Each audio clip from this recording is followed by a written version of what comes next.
خبر شامل کرتے ہیں خوشاب سے۔ ہمارے بیورو چیف عبدالرحمان کی اس رپورٹ میں الیکشن کا اعلان ہوتے ہی ملک بھر میں امیدواروں کی کیمپین کا سلسلہ زور و شور سے جاری ہے۔ اسی طرح خوشاب پی پی 82 اور NA 87 کی سیاسی سرگرمیاں عروج پر ہیں۔ ملک شاکر بشیر ایوان امیدوار NA 87 اور سابق صوبائی وزیر ملک آصف بھا ایوان امیدوار پی پی 82 کے مضبوط امیدوار کے طور پر سامنے آئے ہیں۔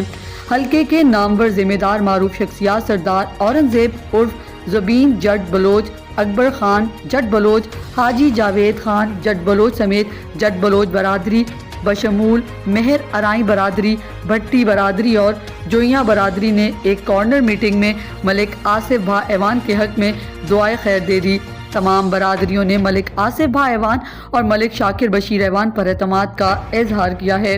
سردار اورنگزیب اکبر خان جٹ بلوچ نے اپنے خطاب میں یقین دلایا کہ ہم پہلے بھی ملک آصف بھا کے ساتھ تھے اور اب بھی انشاءاللہ دونوں امیدواروں کو بھاری اکثریت سے کامیابی دلائیں گے۔ ملک آصف بھا نے کارنر میٹنگ کے تمام شرکاء اور برادریوں کا حمایت پر شکریہ ادا کیا۔ ان کا مزید کہنا تھا کہ اب آپ کا ووٹ ضائع نہیں جائے گا بلکہ ترقی کے نئے دور کا آغاز ہوگا۔ اس موقع پر معززین علاقہ میں پیر سید محب حسین شاہ شیرازی انصر عرف بابو بٹ، بابا محمد رمضان، رانا برادری کے سربراہ رانا ظفر اور دیگر سینکڑوں افراد نے شرکت کی۔ رپورٹ کر رہے تھے عبدالرحمان پپا، بیورو چیف سچ بول نیوز خوشاب۔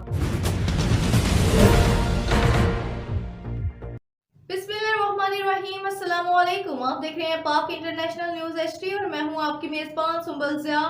بلیٹن کا آغاز کرتے ہیں اور شامل کرتے ہیں آج کی اہم خبریں۔ سال 2023 اختتام پذیر ہو رہا ہے۔ نئے سال کی آمد ہے۔ نئے سال کی آمد کے موقع پر خوشی کا اظہار کرنا شہریوں کا ایک فطری جذبہ ہے، لیکن بطور چیف ٹریفک آفیسر ملتان میں اہل ملتان سے یہ گزارش کرتا ہوں کہ اس موقع پر خوشی کے اظہار کے لیے ڈسپلن کو اپنا شعار بناتے ہوئے سڑکوں پر بے جارش نہ کریں، ون ویلنگ سے گریز کریں اور لوگوں کو راستے کا حق دیں اور کسی قسم کی بھی ہلڑ بازی سے گریز کریں۔ خوشی کے اس موقع پر ٹریفک روانی کو برقرار رکھنے کے لیے ٹریفک کا ایک منظم ڈیوٹی پلان جاری کر دیا گیا ہے اور ون ویلنگ کی لعنت سے چھٹکارا پانے کے لیے ون ویلرز کے خلاف ایکشن لیا جائے گا، جس کے لیے اسپیشل سکواڈز شہر کے مختلف اوور ہیڈ بریجز پر اور ایسی تمام ممکنہ جگہ پر جہاں پر ون ویلنگ کا خدشہ موجود ہے وہاں پر تعینات کیے جا رہے ہیں۔ میری والدین سے یہی گزارش ہے کہ وہ اپنے بچوں پر، ان کے موٹر سائیکل کی ساخت پر نظر رکھیں اور بچوں کو ون ویلنگ سے گریز کرنے کی تلقین کریں تاکہ ون ویلرز کے خلاف جو FIR کا اندراج ہونا ہے ان کے مستقبل پر اثر انداز نہ ہو سکے۔ آخر میں میری خواہش ہے نیا سال ہم سب کے لیے، پاکستان کے لیے خوشیوں کا، برکتوں کا باعث ہو۔ ٹریفک پولیس زندہ باد، پاکستان پائندہ باد۔ بلیٹن سے فی الوقت اتنا ہی۔ مزید خبروں اور اپڈیٹس کے لیے دیکھتے رہیں پاک انٹرنیشنل نیوز HD۔